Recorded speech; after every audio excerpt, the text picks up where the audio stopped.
Hola, ¿cómo están? ¿Qué les parece si abrimos la Biblia y comenzamos ya con este fascinante libro de Daniel? Así es que por favor abre en capítulo 1 y vamos a dedicarnos ya a este hermoso y extraordinario libro en realidad de profecía. Daniel capítulo 1. Pero déjame primero hacerte una especie de resumen del contenido general del libro. Si podemos hacer un bosquejo, el capítulo 1 de este libro habla de las convicciones de Daniel y sus amigos. Y eso realmente es muy importante porque cruza el libro. Es un temazo este de las convicciones porque todo lo que tiene que ver con el plan profético de Dios definitivamente afecta al pueblo del Señor. Y lo afecta en la medida de las convicciones. Por lo tanto, esto va a ser muy importante. Una segunda gran sección del libro va del capítulo 2 hasta el capítulo 7 y trata acerca del plan profético divino en relación con los gentiles, donde estamos nosotros, por supuesto. Y después del capítulo 8 hasta el capítulo 12 es el plan profético de Dios acerca de su pueblo Israel.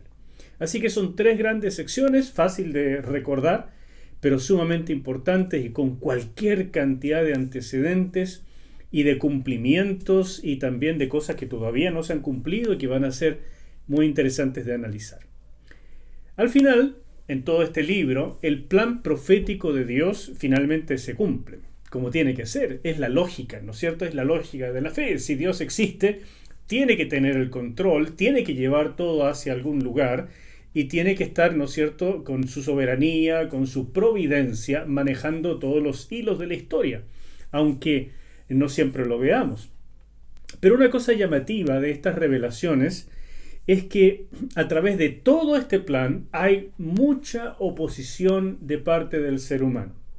Y esta oposición tiene que ver con la rebeldía, tiene que ver también con que los seres humanos buscan su propia gloria a costa de la de Dios, obviamente, y tiene que ver con que detrás de todo hay una agenda satánica. Hay organizaciones, principados, potestades, organización espiritual, angélica, maligna, que está detrás de todo lo que va ocurriendo en la esfera humana y que se opone al avance del plan de Dios. Esta historia, por lo tanto, que nos va a ir relatando Daniel, está llena de conflicto. Y de repente aparece, ¿no es cierto?, como una ráfaga de luz que la voluntad de Dios sí se está cumpliendo. Pero a la vista del observador es como si fuese una ráfaga, ¿no es cierto?, un chispazo. Pero el continuo que uno va viendo es conflicto, conflicto tras conflicto. Es totalmente al revés de lo que Dios planeó. Porque él pensó en un huerto de Edén donde se viviera calma, paz y de pronto tal vez algunos contratiempos. Pero esto es exactamente al revés. Y otra cosa que se va viendo es que este conflicto va en aumento en la medida que el tiempo avanza y el plan de Dios va avanzando también. O sea, nos vamos acercando hacia el fin de los tiempos o el fin de la humanidad. Es una característica importante esto de la historia profética, de este avance del conflicto y sobre todo persecución sobre el pueblo de Dios. A través de este libro de Daniel, de Apocalipsis y de todos los trozos apocalípticos que hay en la Biblia, siempre vamos a encontrar una tremenda opresión y persecución sobre el pueblo del Señor. Y el llamado siempre es a no acobardarse, a no claudicar, sino a confiar en el Señor, que Él está al tanto, que tiene el control, que sabe hacia dónde avanza la historia y que por lo tanto nos llama a mantenernos firmes, aunque de pronto tengamos que padecer un fuego, ¿no es cierto?, como el horno de fuego al cual fueron echados los amigos de Daniel, o un foso de leones a donde fue echado el mismo Daniel. Entonces, son ilustraciones de lo que puede esperar también el pueblo de Dios por mantenerse íntegro y sobre todo firme en sus convicciones. No parece tan alentador, pero es necesario tenerlo en cuenta. Y digo esto porque mi convicción muy personal Y por supuesto que está apoyada en la Escritura, como vamos a ir viendo, pero es una convicción. Creo que se avecina un tiempo de avivamiento para la iglesia. Y es un tiempo extraordinario, tal vez diferente, muy diferente a lo que la iglesia ha experimentado en los últimos 3 siglos. Más bien se va a parecer al avivamiento que experimentó la iglesia en los primeros 3 siglos de su existencia, en una época de mucha dificultad, de gran persecución. Y precisamente eso es lo que yo voy viendo en la Escritura, que la iglesia va a tener una especie de explosión de avivamiento, pero en un ambiente muy difícil, de persecución. Decía, es como la iglesia de catacumbas, la iglesia oculta, pero que aún así da respuesta a la sociedad y va ganando y ganando gente hasta que el Señor venga por la iglesia y la arrebate. Y ese arrebatamiento, que yo siempre creo que sí va a ocurrir, es previo a la gran tribulación que nos habla el Apocalipsis, y ya llegaremos a eso algún día, pero el punto es que hay un arrebatamiento. Pero antes de eso, espera un último avivamiento para la iglesia en ambiente de gran dificultad. Y por lo tanto, la iglesia va a sufrir primero una contracción, porque la persecución no deja a nadie indiferente y provoca la salida de todos aquellos que no tienen claras sus convicciones. Pero aquellos que sí la mantienen, entre los cuales espero que estés tú y estés yo también, los que sí seamos capaces de seguir adelante con nuestra predicación, no importa lo que pase, experimentaremos, aunque sea con dolor, un último avivamiento antes del regreso del Señor. Así comienza el libro de Daniel, en el capítulo 1, hablándonos precisamente de convicciones. Así que te invito a que leamos los primeros 7 versículos. Daniel 1, del 1 al 7. En el año tercero del reinado de Joacim, o Joacim, como ya te había contado, rey de Judá, el rey Nabucodonosor de Babilonia vino a Jerusalén y la sitió. Y el Señor permitió que el rey Joacim cayera en manos de Nabucodonosor, y que éste se llevara buena parte de los utensilios del templo de Dios, al templo de su Dios, en Babilonia. El dios principal de los babilonios era Marduk, así que probablemente a ese dios se refería. Y que los depositara en el tesoro del templo de su Dios. Además, el rey Nabucodonosor dio órdenes a Aspenaz, jefe de sus eunucos, de que se llevara a algunos israelitas pertenecientes a la familia real. Debían ser jóvenes bien parecidos y sin defectos físicos, capacitados en todo conocimiento, inteligentes y capaces de aprender, y con las cualidades suficientes para estar en el palacio del rey. A estos Aspenaz debía enseñarles la escritura y la lengua de los caldeos. Para su alimentación diaria, el rey señaló provisiones de su propia comida y de su propio vino.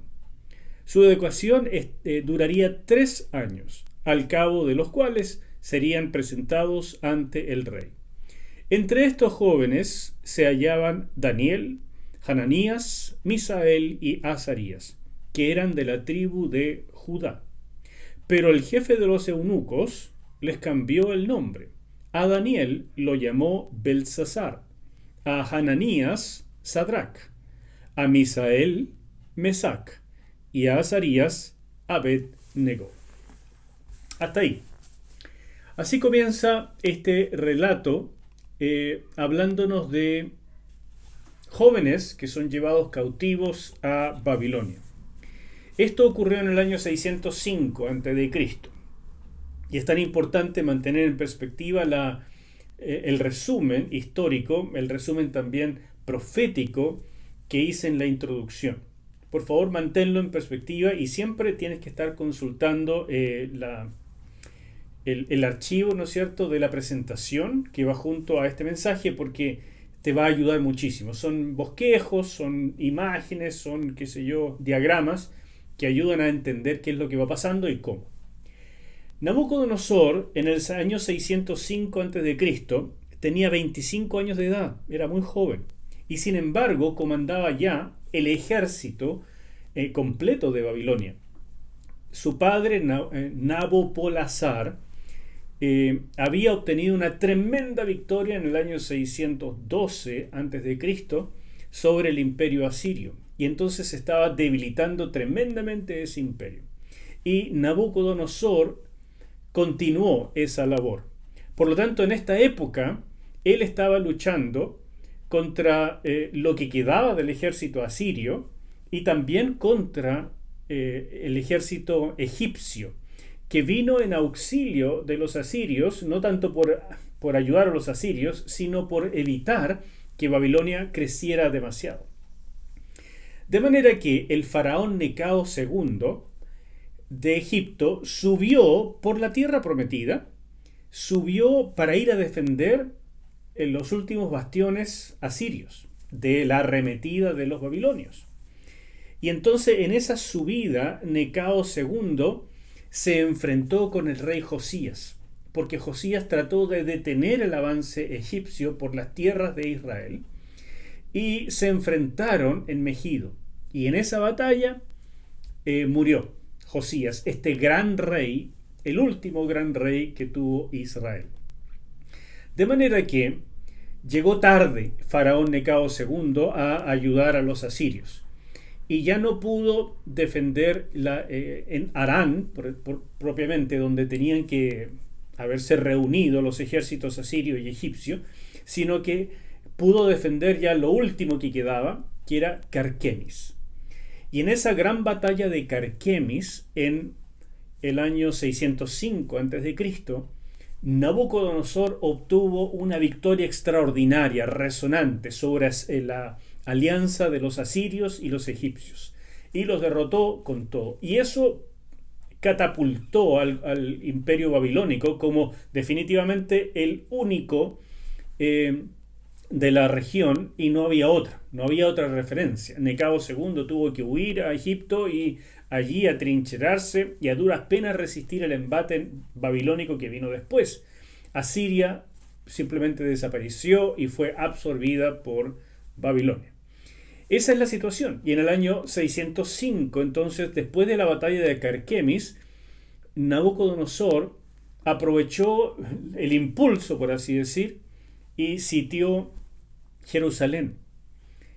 Y comienza el libro diciéndonos que fue Dios quien entregó al rey Joacim, ¿no es cierto?, en manos de Nabucodonosor. Ya había muerto Josías, entonces fue sucedido por Joacás, que apenas reinó 3 meses, y después de eso Joacim, que comenzó a reinar en el 609 a.C. Entonces, en el 605, Nabucodonosor sitió Jerusalén. Por supuesto, Joacim no pudo resistir este embate tremendo, y finalmente entonces Nabucodonosor entró y llevó cautivos, y además recibió tributos y se llevó todo lo que quiso, incluyendo joyas y tremendo tesoro del templo de Dios. En otras palabras, y tenemos acá una primera enseñanza, porque el texto nos dice claramente que fue Dios quien permitió eso. Dios, mira, no le importan los títulos. Aquí había un rey de la dinastía davídica, pero ya la maldad del reino de Judá había escalado enormemente y había llegado el tiempo del juicio, porque Dios cumple, y cumple también sus advertencias. Y entonces este era el momento en que ya esto se estaba acabando, y vino la mano de Dios a través, en este caso, de Nabucodonosor, y se llevó cautivos. Entre esos cautivos estaba David y sus amigos. Entonces, primera enseñanza: a Dios no le interesan los títulos. Este rey davídico, que fuera descendiente de David, eso no importa. Venía el momento del juicio porque era necesario, porque Dios tenía un plan, porque la maldad era mucha y los títulos no te defienden. En segundo lugar, Dios permitió que saquearan su propia casa, que saquearan el templo, lo que él llamó la casa donde voy a poner mi nombre. Y Dios permitió que lo saquearan completamente. Así que, segunda enseñanza: Dios no defiende lugares, y su presencia no es automática. Su presencia depende de la fe de la gente, de la devoción, de la adoración. Y cuando eso está, está la presencia de Dios. Y si está la presencia de Dios, ni Nabucodonosor ni nadie puede hacer nada en absoluto. Y el pueblo de Dios puede estar en paz porque será defendido. Pero cuando no está la presencia de Dios, no hay nada que pueda defenderte de los embates de una agenda satánica muy antigua y que siempre quiere tratar de dañar a Dios, especialmente a través de su pueblo. ¿Me sigues? Esto es muy importante entender. Daniel, en esta época, habrá tenido entre 15 y 17 años. Estoy casi seguro que no llegaba más allá de 17, porque para empezar no estaba casado. Y es muy raro en esta época un joven de la nobleza que más allá de los 18 años no hubiera sido casado en algún matrimonio arreglado. Era muy raro. Entonces tiene que haber sido un chiquillo.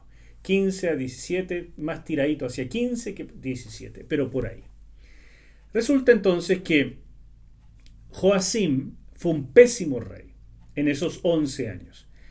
Y él trató de hacerle una oposición a Nabucodonosor, pero no pudo en absoluto. Después de él vino otro rey que se llamó Joaquín. Y Joaquín reinó apenas 3 meses, en el año 597 a.C. Y también se rebeló, así como su antecesor. Se rebeló, Nabucodonosor nuevamente volvió por la región y sitió segunda deportación. Y en esta deportación se llevó al rey mismo, ¿no es cierto?, a Joaquín. Y se cree que también se llevó al profeta Ezequiel en este tiempo. Por supuesto, a muchísima otra gente, pero estos dos son personajes muy importantes. Así es que tuvo que esperar todavía un tiempo más hasta que en la época del último rey, Sedequías, nuevamente los babilonios sitiaron Jerusalén, pero esta vez no solamente llevaron tesoros y deportados, sino que destruyeron completamente la ciudad y el templo de Dios. Porque era una ciudad rebelde, porque todo el tiempo le hacía problemas al rey Nabucodonosor y, como dije, no por esas cosas, sino porque Dios lo permitió. Y Dios lo estaba permitiendo porque había llegado el tiempo del juicio. Daniel comienza su libro destacando muy fuertemente que fue Dios el que los entregó. Y era porque habían habido advertencias por siglos. Y por tanto eso era muy muy importante de entender. Daniel está claro que no era Dios que los había abandonado, que no era Dios que era malo, que no era alguien desconfiable, el Dios en el cual él creía y que le habían enseñado sus padres. No, por el contrario, es un Dios que cumple. Y por lo tanto se puede confiar en él, que Él va a bendecir conforme a sus promesas a quienes le son fieles, pero también va a permitir juicio y disciplina sobre quienes le son infieles. Entonces, esta es la convicción central del libro de Daniel. Y así comienza este gran profeta que a la sazón solamente tenía unos 15, 16 años. Pero ya tiene esas convicciones y eso habla muy bien de la crianza de sus padres, habla muy bien de lo que él absorbió en todo ese tiempo. Él es un hombre que se va a mantener fiel a pesar de tener tan solo 15, 16 años, es un chiquillo, pero él es capaz de soportar, él y sus amigos, aunque los tiren a un horno de fuego, aunque los tiren a un foso de leones, él tiene claro quién es Dios. Y eso es fundamental. La soberanía de Dios es muy importante en este libro. Seguramente Nabucodonosor pensaba que su dios, Marduk, había derrotado a Yahvé, el dios de los hebreos. Y por eso él había podido tomar Jerusalén y destruir, hacer lo que quería. Pero el libro comienza diciendo, no es que Marduk, que ni siquiera existe, sea más poderoso que Yahvé. Es simplemente que el Dios de los hebreos, Yahvé o Yahweh o Jehová, como hay muchas formas que se ha propuesto por cómo se pronuncia, este Dios extraordinario, el único verdadero Dios que existe, Él ha permitido esto porque Dios cumple. Él se revela, Él se manifiesta, Él promete y cumple. Así es que esto comienza así y para Daniel va a ser muy importante tener esto en perspectiva y usar las profecías de los profetas de ese entonces, sobre todo de Jeremías, que él predicó en el reinado de los últimos 5 reyes. Allí estuvo Jeremías, dele que suene, hablando de lo que venía. Y dice, por ejemplo, Jeremías 25:11, toda esta tierra quedará en desoladas ruinas, y estas naciones servirán al rey de Babilonia durante 70 años. Eso va a ser muy importante para Daniel. Jeremías 29:10. Así ha dicho el Señor: cuando se cumplan los 70 años de Babilonia, yo iré a visitarlos y les cumpliré mi promesa de hacerlos volver a este lugar. O sea, Daniel va con una convicción, va con un respaldo profético, Daniel sabe en quién ha creído y Daniel se va a mantener firme. Y Daniel va a orar conforme a las profecías de sus colegas antecesores porque él sabe que cuando Dios se revela, él cumple. Y esas convicciones le van a ayudar entonces para vivir su vida como esclavo, en el fondo, en una región extraña, y también para promover el regreso de Israel cuando se cumpliera esta profecía de Jeremías.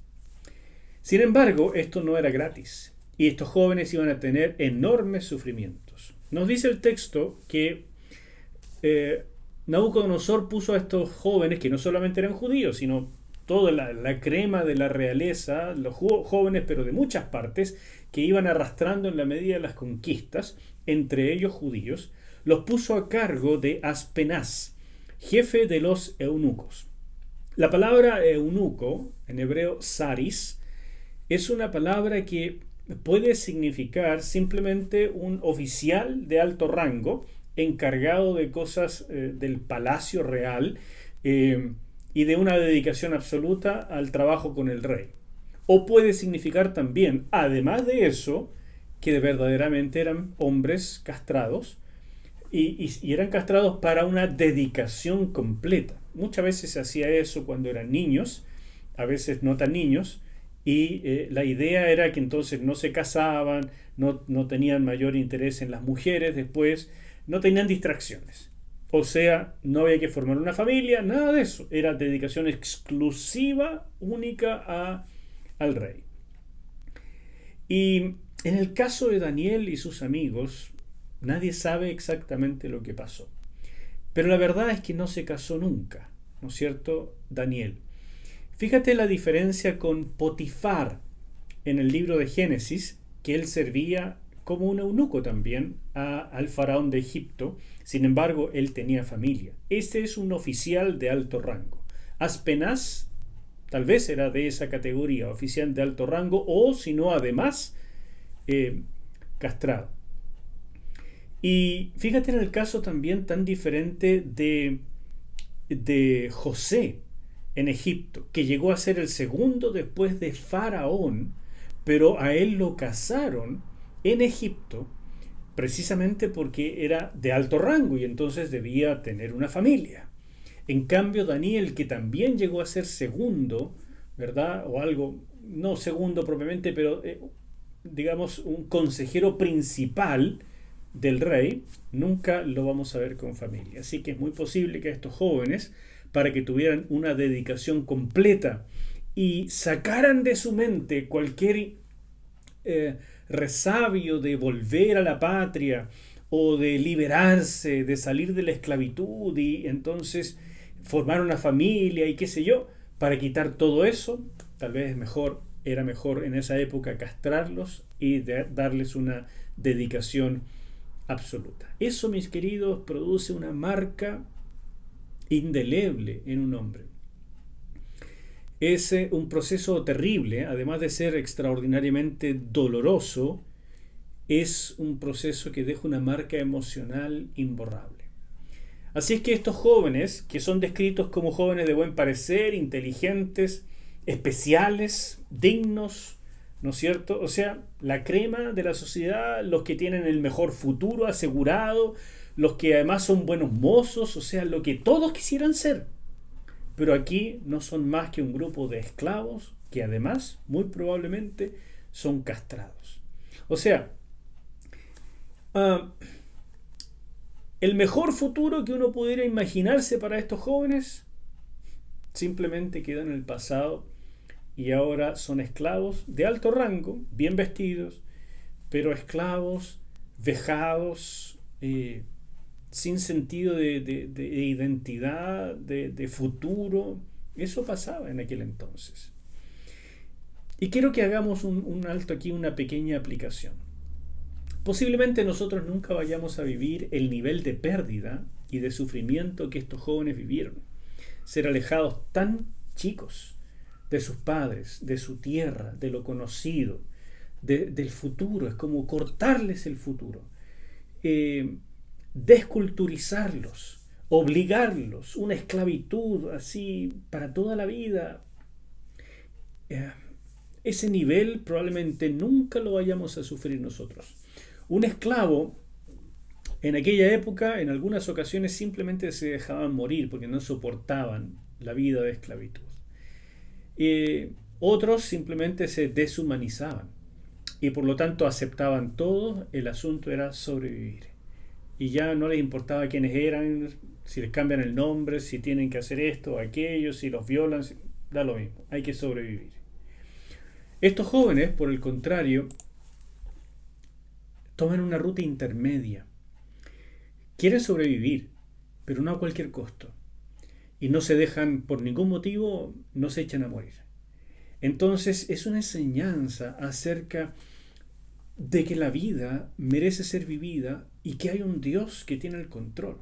Y por atroces que sean las situaciones en que nos encontremos, por difíciles que hayan sido o estén siendo, es imprescindible el perdón y la restauración. No quedar pegados, no echarse a morir, no acumular rencores ni deseos de venganza, porque eso termina matándote a ti más que a tus agresores. Y nosotros, mis queridos, quisiéramos siempre estar bien. Y Dios desea nuestro bien, pero Dios desea algo más que nuestro bien. Él desea nuestra transformación y el crecimiento en una relación con Él. Y Él va a permitir infinidad de cosas en nuestra vida hasta lograr esa meta. Nuestras metas personales para Dios son añadiduras, pero para Él lo central es la relación con Él, su reino, nuestro propósito de vida, el por qué fuimos creados y el por qué existimos. Y Dios va orientado a eso. Por lo tanto, tus propósitos, tus planes, tus proyectos, qué bueno que los tengas, pero ponlos siempre en un segundo lugar y supeditados a lo que Dios quiera. Y mantén tu vista fija en el Señor, en su reino, en sus planes, porque entonces te irá bien. Y entonces los tuyos, tal vez, si van de acuerdo con los de Dios, sean hechos como añadiduras. Es una forma de vida imprescindible si tú de veras quieres ser un siervo de Dios y sobre todo un cristiano de los últimos tiempos. Así comenzó la situación para estos jóvenes, una verdadera culturización. Y esta culturización significaba aprender el lenguaje, aprender las costumbres, aprender los conocimientos, o sea, una universidad intensiva de 3 años de comprender todo nuevo, incluyendo otro idioma.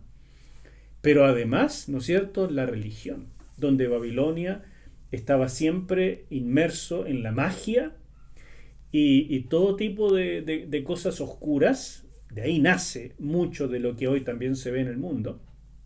Así que también de eso tendrían que aprender y ver cómo aprenderlo sin permitir que se metieran al corazón, porque ellos tienen sus propias convicciones acerca de Dios, de lo que es bueno, de lo que es malo, la ética bíblica, etc. Pero tienen que aprender a vivir de otra manera. Comienza entonces esta culturización con el cambio de nombre. Y a Daniel, que significa en hebreo Dios es juez, se le cambia el nombre a Beltsasar, que la verdad es que no se sabe exactamente qué significa, pero es algo así como Belti, una deidad babilónica. Belti protege al rey. O sea, a Daniel le ponen algo así como tú tienes que llamarte el que protege al rey gracias al dios Belti. ¿Me explico? Ananías, que se pronuncia en realidad Hananías, significa Yahweh ha mostrado gracia, y se le cambia el nombre a Sadrach, que aparentemente es una mezcla de dos palabras, Sadur, que significa manda, y Aku, que significa, es el nombre de la diosa Luna. Por lo tanto, este nombre significa algo así como manda la diosa Luna.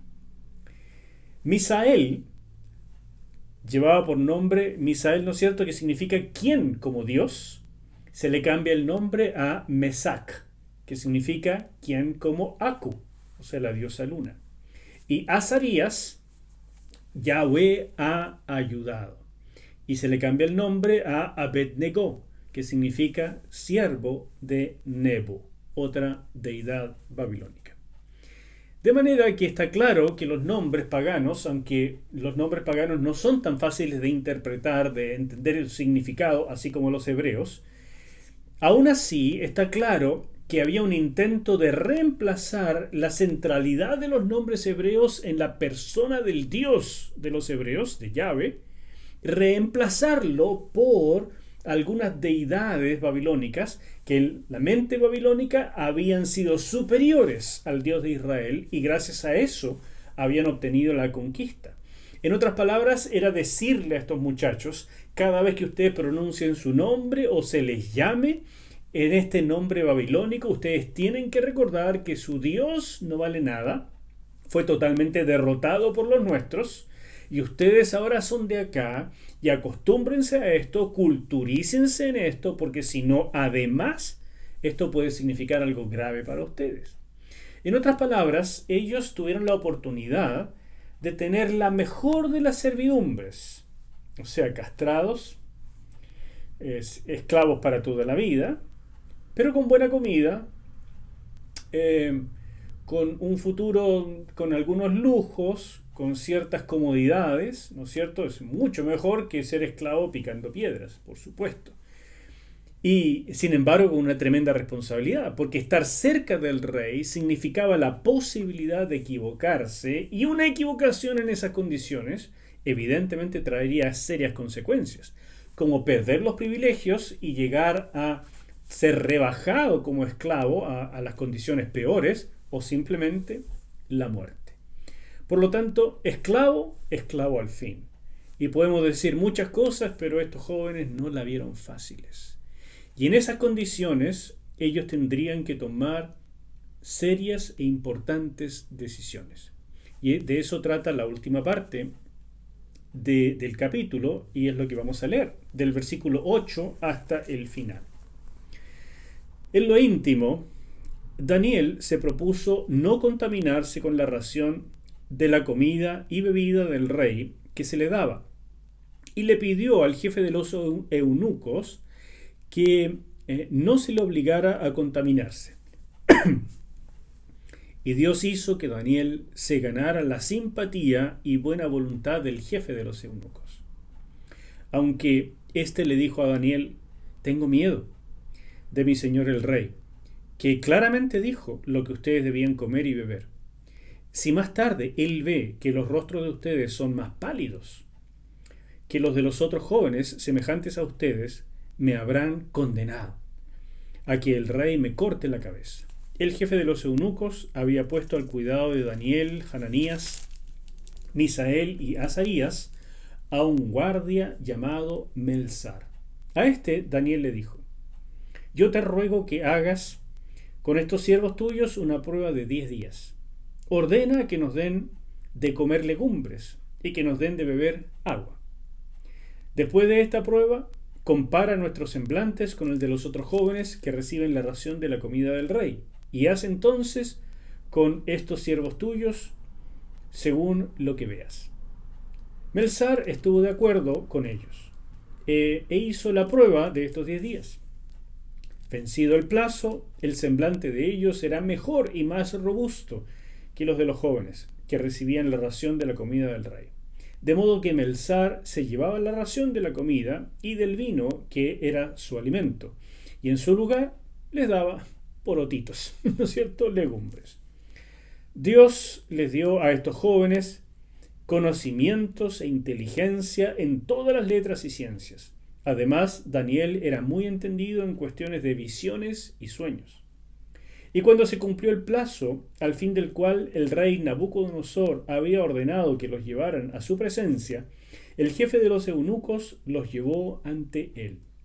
Y el rey habló con ellos, y entre todos los jóvenes no se halló a nadie como Daniel, Hananías, Misael y Azarías, de modo que todos ellos se quedaron al servicio del rey.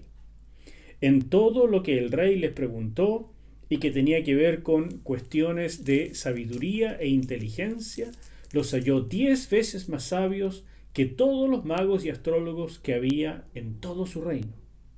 Fue así como Daniel se quedó allí hasta el año primero del rey Ciro.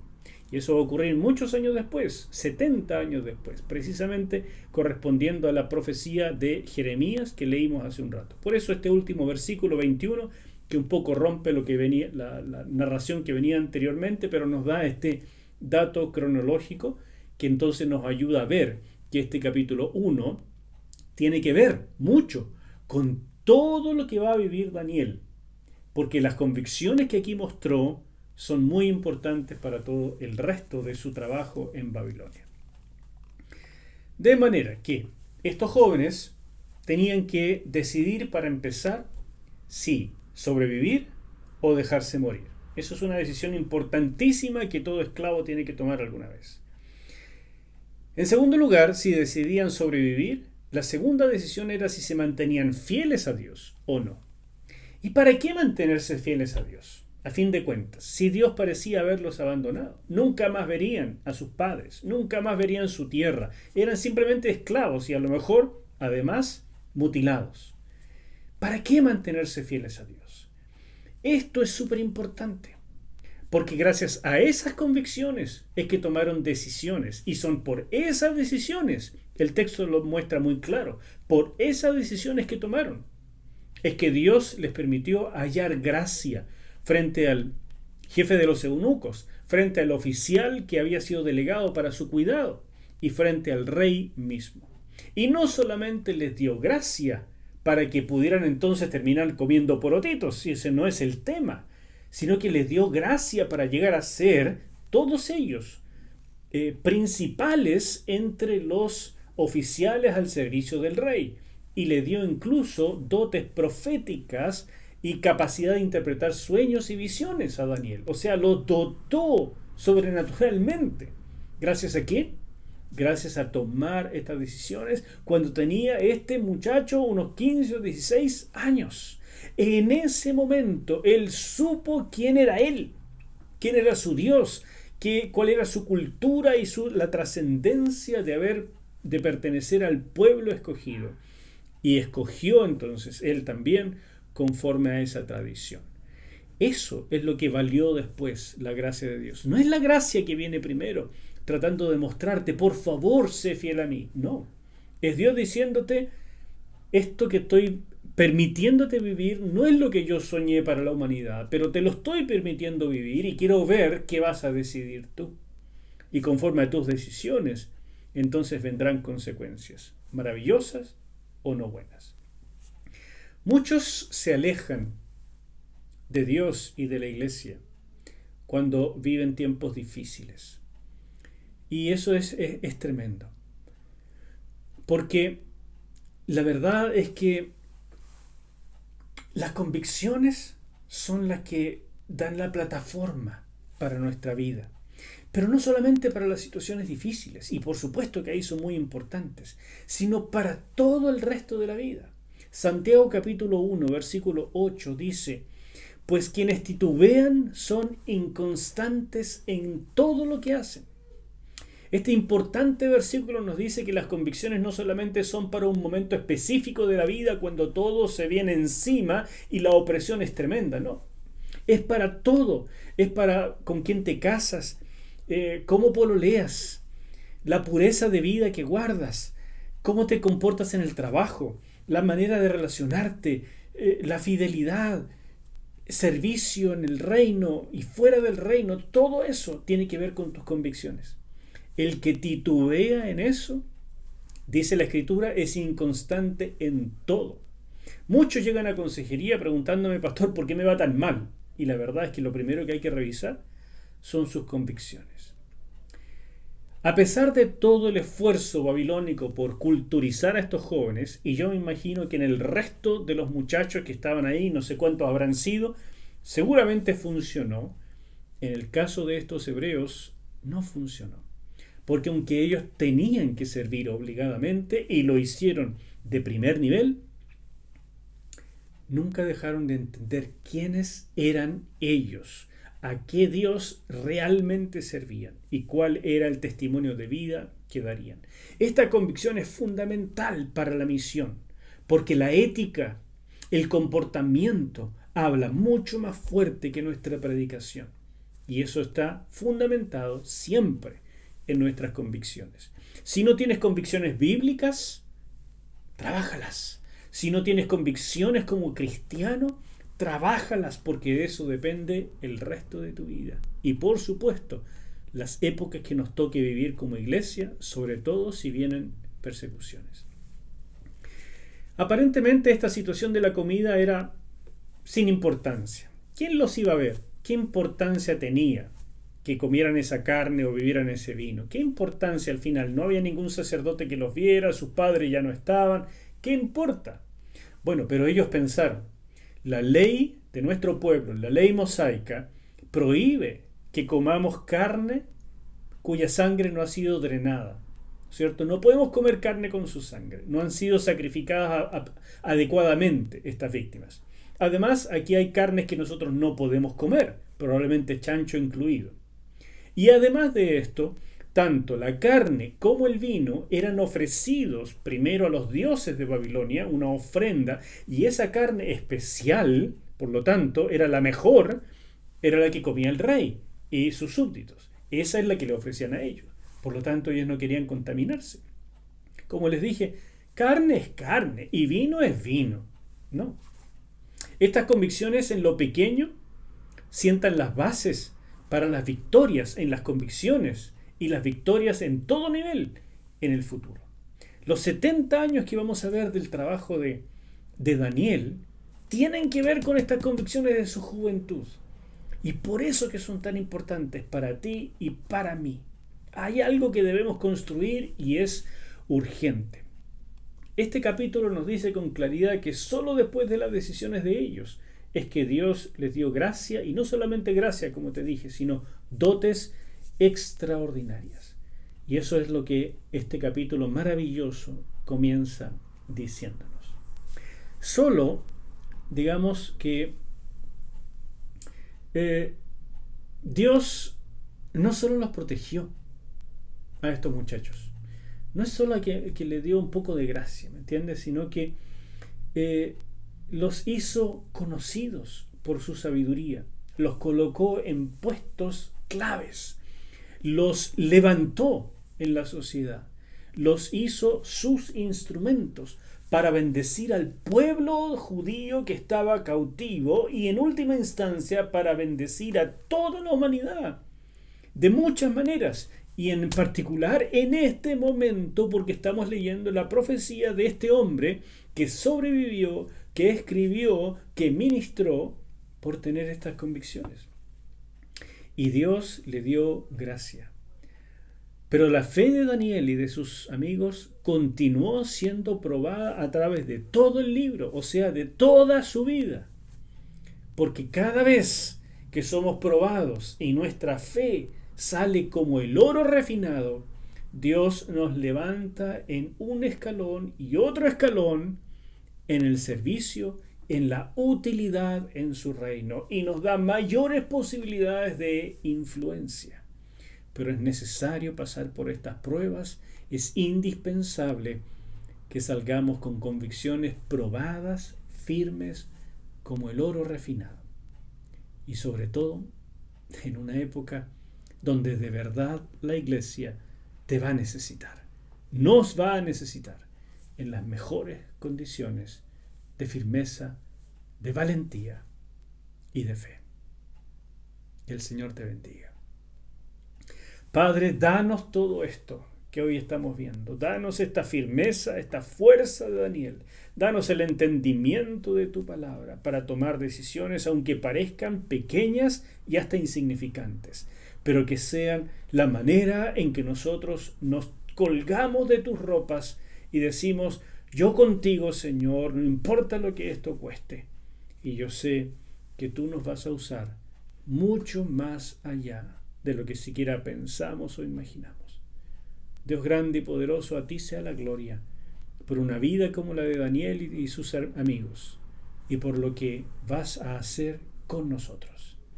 Encomiendo al que está viendo este video, encomiendo mi vida, que sea agradable delante de ti. En el nombre de Jesús.